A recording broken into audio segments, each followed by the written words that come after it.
E aí galera, aqui é Caio Rezende com mais um vídeo para o canal Evangelistas dos Gentios, continuando aqui o, o estudo qual a doença de Paulo quando ele orou 3 vezes em 2 Coríntios 12, versículo 8. Essa é a parte 2 e nós paramos lá no Gênesis capítulo 6, versículo 4. E houve gigantes, nefilins, na terra naqueles dias. E também depois, isto aconteceu após os filhos dos poderosos conhecerem as filhas dos homens, que lhe deram filhos poderosos, Benai, Elohims, que desde os tempos antigos foram varões de fama. Estes homens fortes foram os homens famosos que houve desde os dias mais remotos. Nós estamos falando aqui da antiguidade, da antiguidade, da antiguidade. O tataravô da antiguidade desses tempos aqui. E porque falando lá de Paulo, do espinho da carne, de Satanás, o anjo de Satanás, nós viemos parar aqui, dar essa referência. Porque aqui, meus irmãos, é as primeiras manifestações de possessão na história da humanidade. As primeiras possessão demoníacas, os primeiros demônios que se apossaram de alguns homens na terra. Caim, ele foi livre deste mal por causa do sinal que Deus colocou sobre ele. Mas as gerações posteriores, estas gerações aqui do capítulo 6, ela ficou sem nenhuma cobertura espiritual, porque o homem foi se afastando de Deus, e aí surgiram na terra os primeiros homens endemoniados. Falar isso hoje em dia é coisa que é fora de cogitação, cogito, pensar, né, em latim. É fora de pensamento isso.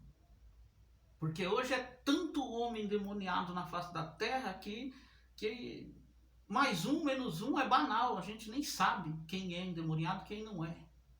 Até nas igrejas, até nos cultos das igrejas, nas presidências das igrejas, no bispado das igrejas. Que o povo dá lugar a Satanás, a demônios. Passam dos limites que Deus colocou para Paulo, para que se ele passasse do limite, o inimigo esbofeteasse, bagunçasse com a vida dele. E quantos nós não vemos aí do ministério, em altos ministérios, dirigindo grandes igrejas, grandes ministérios, estou falando de uma forma geral, que não entram em tantos caminhos como o caminho da política, são eleitos, sentam na cadeira e os demônios tomam conta da vida deles. É sério isso. Eu não vou entrar nesse assunto porque não é o assunto da pergunta, mas faz parte. Por que isso? Porque, irmãos, demônio é demônio. Demônio, melhorar isso aqui, vamos colocar no português correto,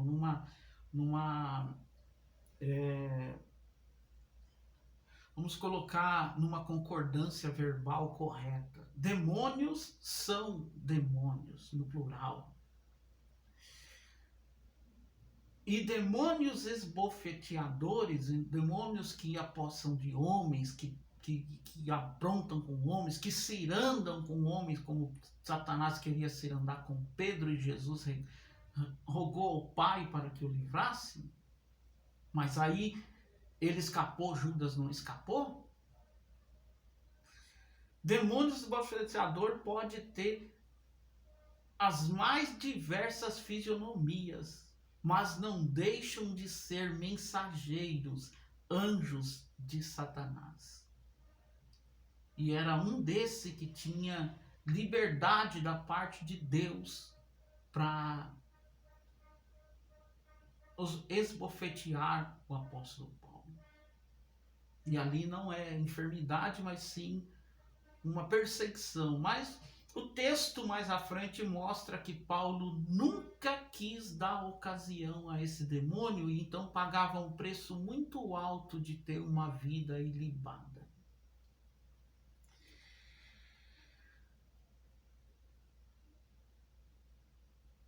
Depois, leia o capítulo 6. Compre e leia o livro do Caio Fábio, Nefilins e Benai Elohims. Não sei, entra lá no canal dele lá e procura. Tem um livro lá que fala disso. Leia a Bíblia Deike, tanto os comentários de rodapé quanto o estudo. No final de cada livro tem um estudo temático. Leia lá. Estude com outros pastores que falam de uma forma mais livre disso. E também não deixe de estudar como a Bíblia Pentecostal fala disso, como o doutor Aldeir Nelson fala disso, para não falar só dos liberais e falar dos conservadores também, que é uma bênção para a nossa vida ter conhecimento. Conhecimento ninguém toma de você, conhecimento ninguém rouba de você, conhecimento ninguém tira de você, conhecimento ninguém rebaixa de você. Não importa a calúnia, as pedradas, a luta que você passar, o conhecimento é seu e pronto. E é maravilhoso, é como diz a Bíblia dela falando dela mesma, é doce como o mel. Às vezes acontece que nem João lá no Apocalipse, quando entra no ventre é amargo, mas na boca é doce como o mel. E também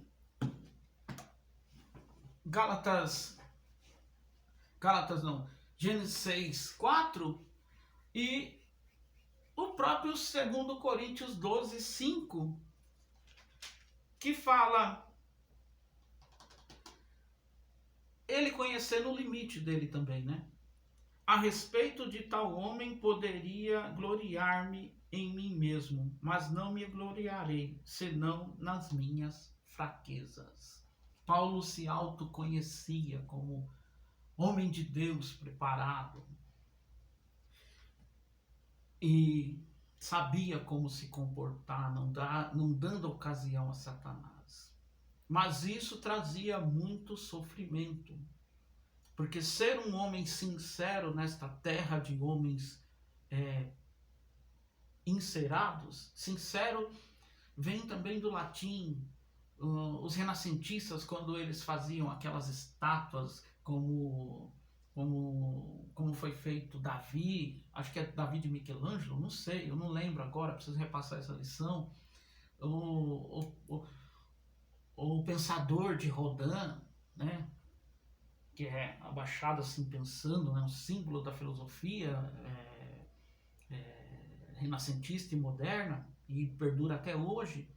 E muitas outras estátuas, quando quebrava, vamos supor, quebrava um pedacinho da orelha deles, ele não ia pegar outra pedra, outro mármore para trabalhar tudo aquilo de novo.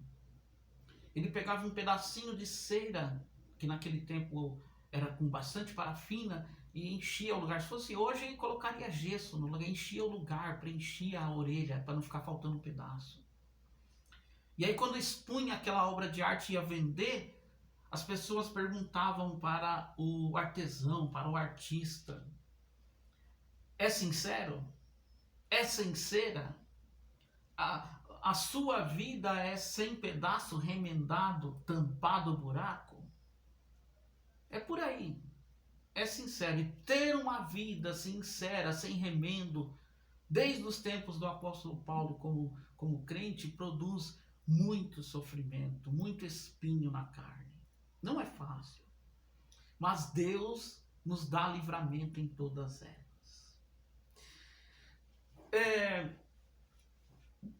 Esse texto, ele não vem do nada, não aparece na Bíblia do nada.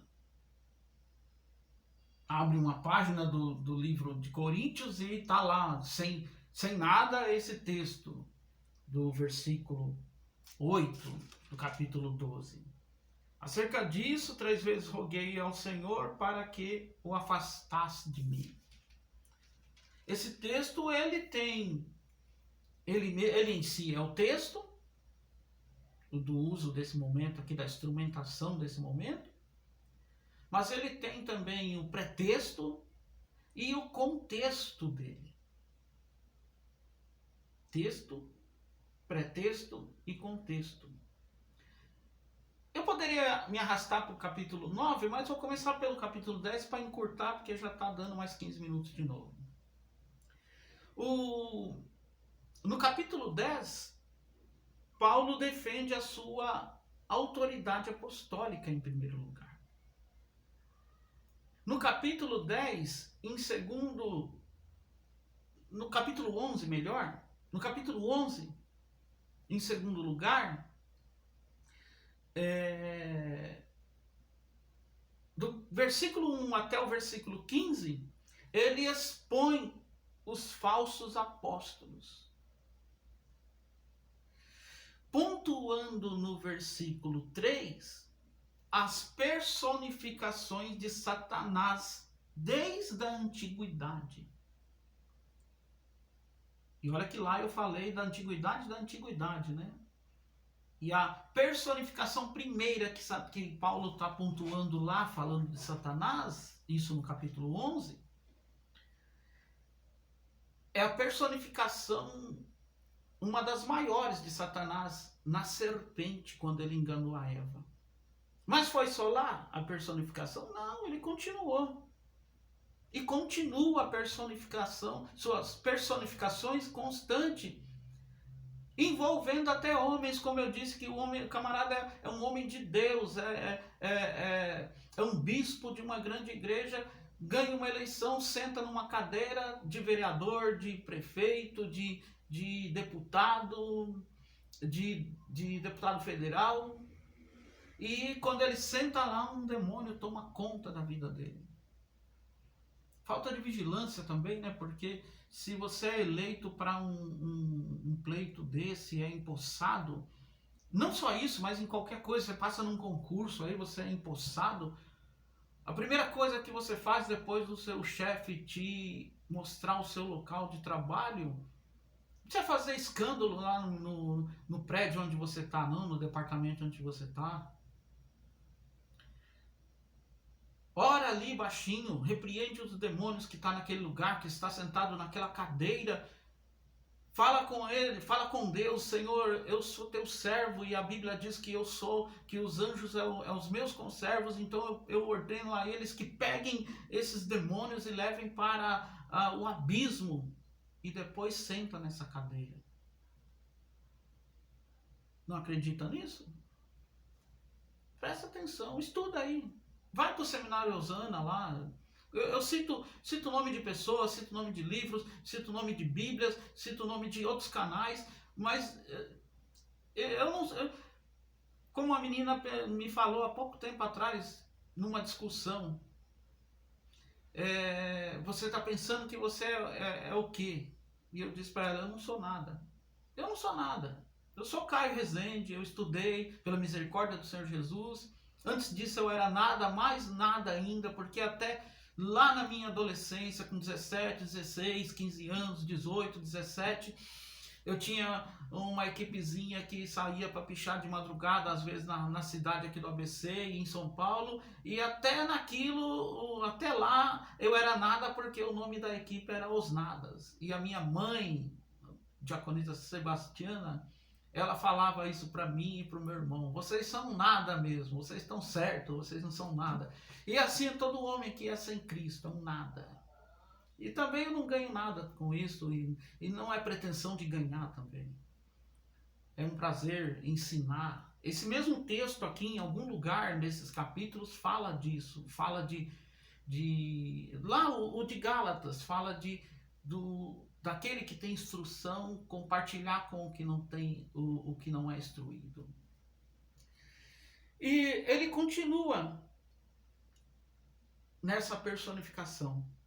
Lá no versículo 14, no versículo 15 do capítulo 11, Paulo pontua Satanás, seus anjos e seus ministros, falando de homens, falando que Satanás se transforma em anjo de luz e os seus ministros se transformam também em ministros de luz, para enganar.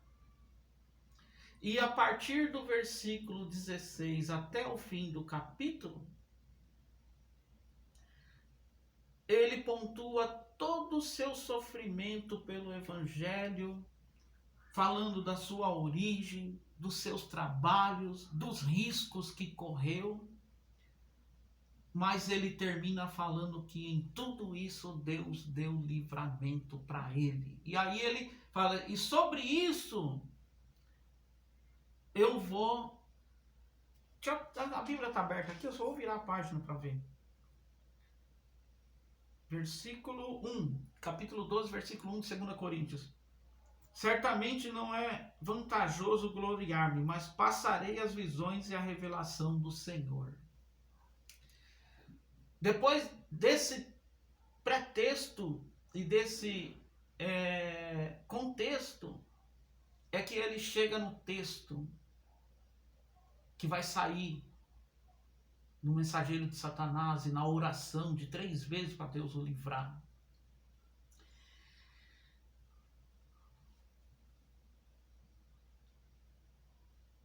E é engraçado que essa passagem aqui eu sempre gosto de ensinar falando desta forma. Vou terminar por aqui. Ele fala de um homem que há 14 anos foi arrebatado ao terceiro céu, se no corpo ou no espírito ele não sabe, Deus sabe, ele mesmo diz. E ele fala que lá ele viu coisas inefáveis.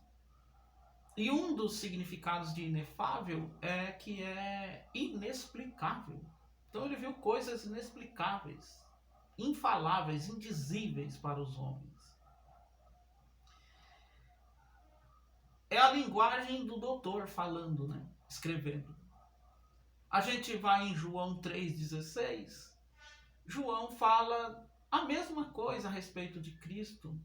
Deus amou o mundo de tal maneira que deu seu Filho unigênito para que todo aquele que nele crê não pereça, mas tenha a vida eterna. Vou até abrir aqui. Facinho, né? João, Lucas, João 2, João 3.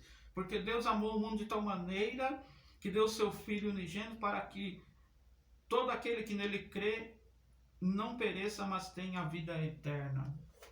João está falando a mesma coisa que Paulo, só que a linguagem do doutor é inefável e a linguagem do pescador é tal maneira. O grego esmerado de Paulo, igual de Lucas em Atos, ou no próprio Evangelho de Lucas, e o grego koiné de João. Se eu falei Pedro, me desculpe, é João. De João, o grego koiné de João, o grego popular, o grego do povão, o senso comum. Mas os dois estão falando a mesma coisa. Tal maneira é que ele não sabe explicar o amor de Deus pela nossa vida.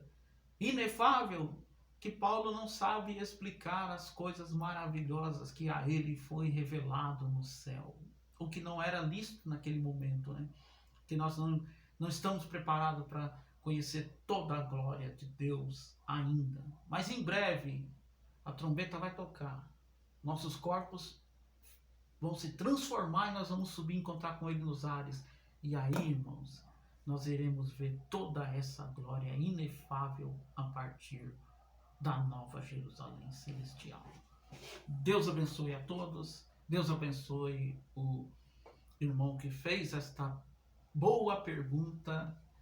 Fiquem com Deus. A paz do Senhor. Amém.